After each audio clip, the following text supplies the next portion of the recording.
Panorama group, जो सोचता है वो करता है। 2024 के चुनाव से पहले बहुत कुछ राजनीतिक उथल पुथल होनी बाकी है।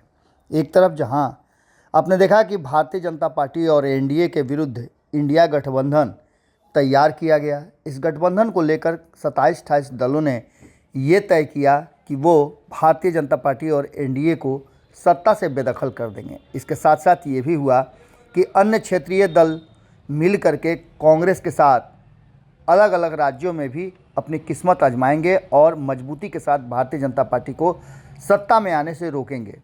लेकिन 5 राज्यों के चुनाव होने के बाद कहानी कुछ बदल गई।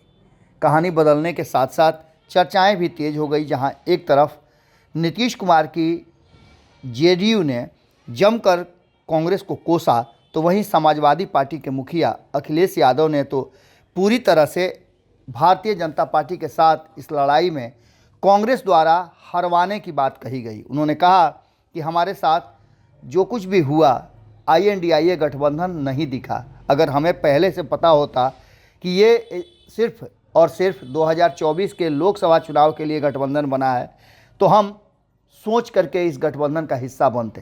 खैर, समाजवादी पार्टी के मुखिया अखिलेश यादव और जनता दल यूनाइटेड ने कांग्रेस के विरुद्ध अपने उम्मीदवार भी उतारे, जिसके नतीजे आपको पता हैं। हालांकि बहुत कुछ बदलाव तो नहीं हुआ, लेकिन भारतीय जनता पार्टी को एक मौका मिल गया और जनता को भी ऐसा लगने लगा कि ये INDIA गठबंधन पूरी तरह से सफल नहीं हो पा रहा है। ऐसी स्थिति में भारतीय जनता पार्टी 3 हिंदी पट्टी राज्यों में अपनी सरकार बनाने में सफल हो गई। अब इस बात की चर्चा शुरू हो गई है कि आखिर INDIA गठबंधन का होगा क्या। सीट शेयरिंग के फॉर्मूले से लेकर के अन्य बातें होनी अभी बाकी है। आपको बता दें कि एक कार्यक्रम के दौरान उत्तर प्रदेश के पूर्व मुख्यमंत्री अखिलेश यादव ने इंडिया गठबंधन के भविष्य पर भी बात की। उन्होंने हालिया परिणाम पर तंज कसते हुए कहा कि इंडिया गठबंधन भी होगा और सीट शेयरिंग भी होगी। ये उनका कटाक्ष था, लेकिन उसके बाद उन्होंने जो बातें कही उसको लेकर के बहुत सारी बातें सामने आती है। जैसा कि आप सभी जानते हैं कि इसी महीने की 18, 19 और 20 तारीख में से किसी भी दिन इंडिया गठबंधन की बैठक हो सकती है और इस बैठक में कहा जा रहा है कि सीट शेयरिंग का फॉर्मूला और किसके नेतृत्व में ये गठबंधन चलेगा, इसको लेकर के भी फैसला आने बाकी हैं।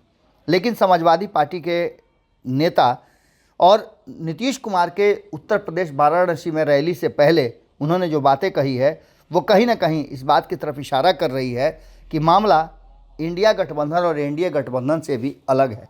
उन्होंने एक नया गठजोड़ की बात कर दी है, PDA। आपको हम बताते हैं ये PDA है क्या और इसको लेकर के अखिलेश यादव कितना ज़्यादा उत्साहित हैं।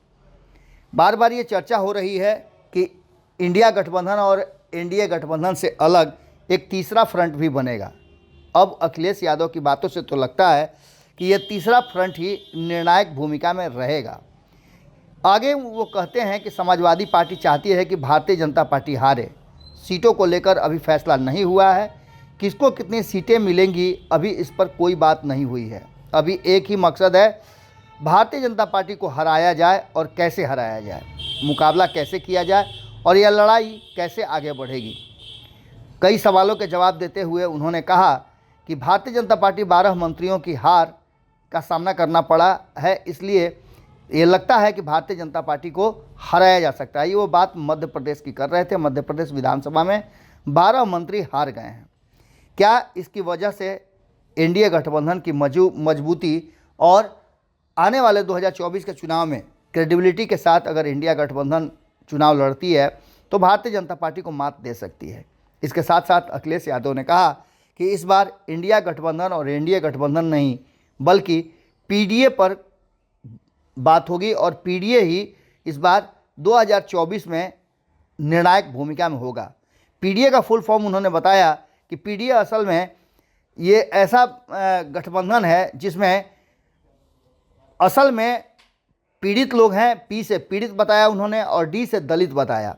बोला कि ये 2 वर्ग हैं जो निर्णायक भूमिका में रह सकते हैं। और बिहार में जातीय गणना के बाद ये बात भी सामने निकल करके आ गई है कि पीड़ित और दलितों की एक बड़ी संख्या है।